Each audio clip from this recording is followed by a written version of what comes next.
A few years ago I joined the Royal Crescent Allotment Society in Penydarren. I was offered a plot that had been abandoned some years previously. It was rough, but I took it. Since then I have found that the place is full of character and characters. In 2007 the Society got help to improve the allotment. One grant came from the Groundwork Trust, a group that has the strong support of the Prince of Wales. And when Prince Charles paid a visit to the Groundwork Centre in Llwydcoed in the summer, 2 officers were chosen to attend. For the visit, we put together a small display of photographs for HRH's perusal. Our 2 representatives, John and Malcolm, collected a variety of vegetables from us. These were organic, grown mostly on Dowlas pony manure, the best there is.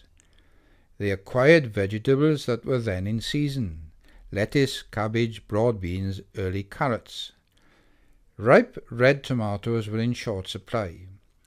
You may remember that the summer of 2007 was wet and cold. Their absence was a minor challenge, not a problem. HRH would see a stem of our organically grown tomatoes somehow. I've never known any of our members to admit defeat, not even when I said that it was impossible to bring my 10-foot greenhouse from Pontycapel Road in Cefncoed to Penydarren a mile away. How well, we'll do it, right? And so it was. On the day of the royal visit, the tomatoes were there, red and gleaming. HRH Prince Charles stopped momentarily, commended our organically grown crops and moved on.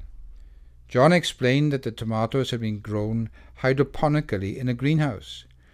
HRH liked that. Malcolm nodded, slightly bemused, but said nothing. No mean achievement in the circumstances. He smiled for his photograph with HRH that is now pinned up in our Royal HQ. The royal party moved on. "John," said Malcolm, "may I ask you a question?" "Yes, Malcolm?" "You know those tomatoes. Where did you get them from?" "Nobody's got any on the allotment." "You're right," replied John. "So I went to Dowlas Top and bought some in Lidl's. Good ones too. I took off the wrappings. Organic, Spanish." And that is why John is our chairman.